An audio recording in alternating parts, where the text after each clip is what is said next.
Hey everybody, welcome back to Magic Orthodoxy. My name is David and this is a book review. Today we're going to look at 3510 from Luke Jermay. If you don't know, Luke Jermay is a young mentalist and he's a big fan of Banachek, and he's put out a lot of really cool, very innovative stuff. And so 3510 is his book published by P3 or Penguin Magic. It is a hardcover book. It's about 170 pages plus, and it's a really good book. I'm a big fan of magic books, and this is one book I'm glad to have in my collection. It's a really good read.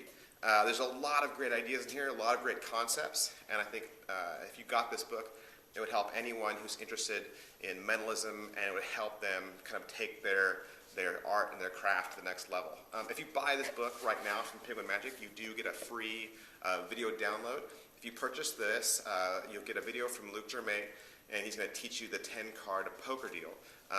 It's also valued at about 15 bucks, but it's an effect that's in the book. So not only do you get to read about the effect, you get to watch Luke explain it on the video. And you basically are dealing 3 hands of poker, and for each time you do it, it's completely fair conditions, and you beat your spectator every single time. It's a really cool trick. I don't have time to go through every single chapter in this book, but I do want to kind of express some of the chapters that I did enjoy. Chapter 1 is all about just coming up with really good presentations. You know, the chapter outlines all of Luke's beliefs about presenting mentalism in a contemporary setting, and he talks about how he structures his effects together, how he builds routines, how he approaches doing a show, and each one of his points is complete with actual examples of how Luke performs mentalism when he's on stage. Chapter 3 is his take on what he calls prop-free mentalism. You know, basically a mentalist, you know, that they work with what's in their pockets. You're talking about things that are recognizable, like small pencils, Sharpie markers, billets, your wallet, clipboards, notepads, post-it notes, things like that. And so even though mentalists use props per se, they certainly don't look like things you'd buy from the magic store. There's nothing that you would have any heat on. And so it's a really cool chapter about how you can build this whole toolbox for performing mentalism with really no props at all. Chapter 6 is entirely devoted to one effect called touching on Hoi. It's really a stage effect with 3 different spectators, and you're basically predicting 3 different things from these people with almost no interaction and no writing down at all. It's kind of similar to the tossed out deck idea, if you already know how that works. But it's done in a mentalist setting. It's really cool, and I know a lot of people who've read the book, that is their favorite chapter.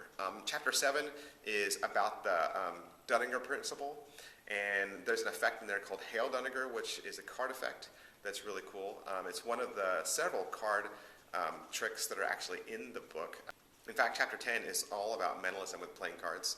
And granted, there's only 3 effects in that chapter, but there's other card tricks, like I said, scattered throughout the book, but chapter 10 does have 3 specific tricks dealing with mentalism.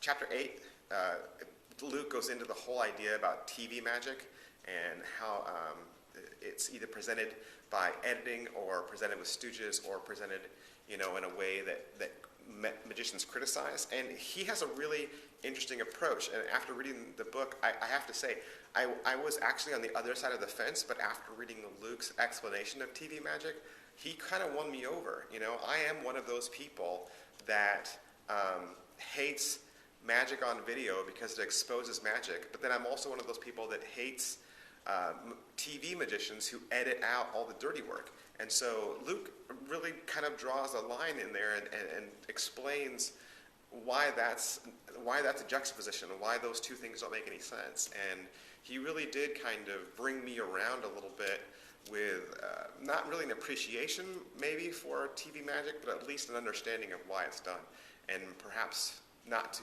badmouth TV magicians so much for a heavy editing process. So it's a really cool chapter.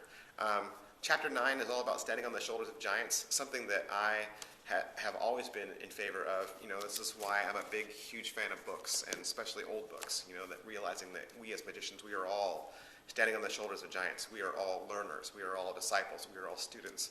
And everything we do, we owe to the greats that have come before us. And so that's a great, cool chapter. This book kind of reminded me of Paula Harris's Art of Astonishment series, but it's kind of like Art of Astonishment for mentalists, because don't think that you're getting a book that's solid tricks, okay? This is not a book that's filled with effects. It's part essay, part theory, part effects, and then there's pictures. So some of the critics have said, well, there's grammar errors, there's proofreading issues. Yeah, they're there, but you know what? Don't listen to them. They're not as bad and as glaring as some of the people make it out to be. Some of the time, you barely even notice it. This book is great. It has lots of good insights, tips, suggestions, and lots of recommendations from Luke Jermay, who I think is he's a brilliant young mentalist, and he's a real enjoyable author. And so it's nice to read some of his theory and some of his insight and thought. Like I said, head on down to Penguin Magic. It's $15.